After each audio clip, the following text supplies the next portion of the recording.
Cuy, lu tahu nggak? Indonesia pernah ngalamin hari yang benar-benar kelam.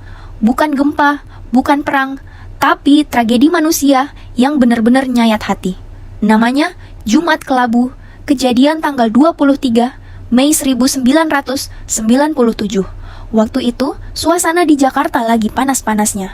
Lo bayangin aja, pemilu udah di depan mata, tapi rakyat tuh udah mulai muak.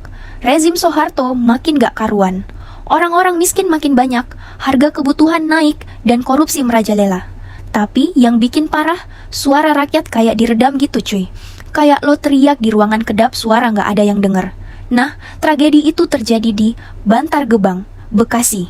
Ada kampanye dari partai tertentu, terus terjadilah kaos. Banyak yang bilang masa diserang, tapi informasinya simpang siur. Yang jelas ada bentrok. Dan bentroknya nggak main-main cuy. Berdarah. Yang paling nyesek, banyak dari yang jadi korban tuh rakyat kecil.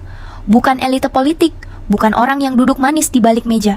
Tapi tukang ojek, buruh, ibu-ibu, bahkan anak-anak. Mereka cuma ikut kampanye, berharap ada perubahan.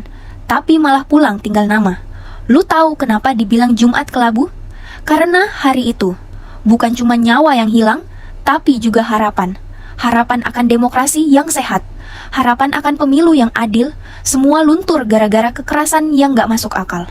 Dan bro, yang paling miris, banyak dari cerita mereka gak pernah benar-benar dikasih tempat.